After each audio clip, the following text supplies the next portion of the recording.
So I know it was just Christmas and I just got a bunch of books, but I might have bought some more books.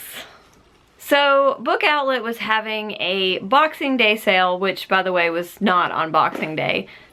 That bothered me, but that's just me being silly.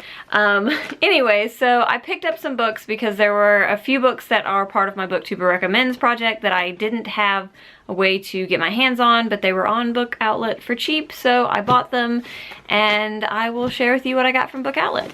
The first book that I picked up was 100 Days of Summer by Beatrice Williams, and this is an author that I got a book of hers from my Christmas haul, or in my Christmas haul, and I had sort of become interested in her as an author through Lauren Willig, and so I had read the back of this book when I was in Portland, and I almost picked it up, but then I decided to wait, and I'm glad I did because I was able to pick it up for a lot cheaper on Book Outlet. I almost said Book Depository. On Book Outlet, and yeah, I'm looking forward to reading this. I'll probably save this and read it around summertime because 100 Days of Summer. And then this is one of the books that I picked up that is part of my BookTuber Recommends project, and it is The Age of Miracles. I couldn't find this in audiobook or ebook or anything, and I saw it on Book Outlet and just decided that I would pick it up there. This cover is really beautiful too, and I'm looking forward to reading this. I picked up a few scratch and dent copies from Book Outlet, and I usually don't have a problem with their scratch and dent copies because for the most part it's just that the corner is bent, or you know, it has a bump here or a bump there, but usually nothing too big. I picked up The Glass Castle because it's one of my BookTuber Recommends books, and again, not one that I could find easily, and it has a little bit bigger of a problem than usual ones. It looks like it's where somebody sliced open a box and they sliced the front cover. Not that big of a deal. I can tape it from the back and it'll be fine. I just was like, oh, okay, well, apparently some of their scratch and dent copies are actually damaged. And funny enough, this was one of the more expensive books that I got in this haul, even though it was scratch and dent.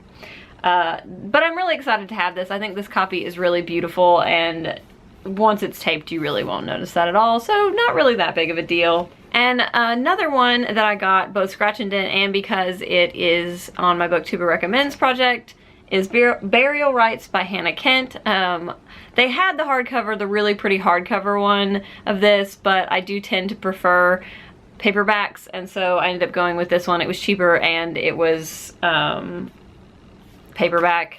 It does, again, scratch and dent. This is what I'm used to when they say scratch and dent, and that's, you know, I would have done that in a week, so no big deal, whatever. And then I picked up one that I've already read, Where'd You Go, Bernadette? But because I knew from the way that it read in the audiobook that the inside was done and it was written in a really interesting manner, and I was not wrong. It's got different, like, little snippets and stuff and headings, and it just looks a lot of fun, and I think that I probably will reread this maybe later this year just as a physical copy because this book is just so lovely. And then one book I picked up on a whim was Geektastic, Stories from the Nerd Herd. I have heard nothing about this. I just saw it and thought it was really funny. The cover is really cute with all the little 8-bit figures, and I saw some names I recognized down here from some different YA authors, but mostly I just thought that it would be a fun read because I like geek culture and I'm a geek, and it has some questionable reviews, people basically saying it was too geeky for them, but I'm going in expecting it to be super geeky, and you know, I've been around my husband's friends. I know what real geeks look like.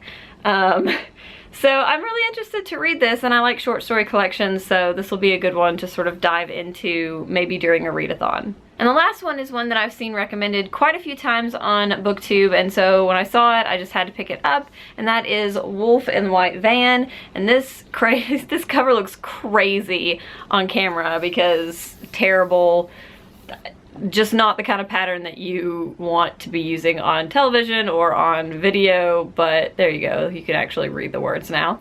I've heard a lot of things about this. I honestly can't remember much. I remember a lot of people saying if you like Ready Player One you might like this book, so it's really short and I am probably going to read this sooner rather than later, and the cover is crazy and kind of gives me a headache. So that's what I picked up from Book Outlet, and I actually got a pretty good deal on that. They had a coupon, and Book Outlet's cheap anyways. I do want to remind you, if you are a Book Outlet or Book Depository shopper, to make sure you check out Ebates. I know I say this every time I haul from Book Outlet or Book Depository, and you guys are probably sick of it, but if I can save you a little money, I would love to do so. I can't remember the percentages, I'll put them down below, but you do save a fair amount using Ebates to shop through Book Outlet and Book Depository if you shop there frequently, and they have all kinds of other sites, including Etsy, which is most of my cashback comes from Etsy.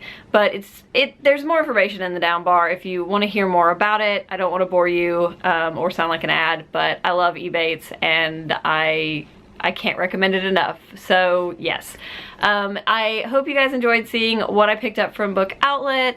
I hope to get to some of those sooner rather than later. I mean, I have read at least one of those already, so it didn't really add that much to my TBR, but you know, it just keeps growing. It's always growing. I hope you guys are having a wonderful day, and I will see you next time. Bye!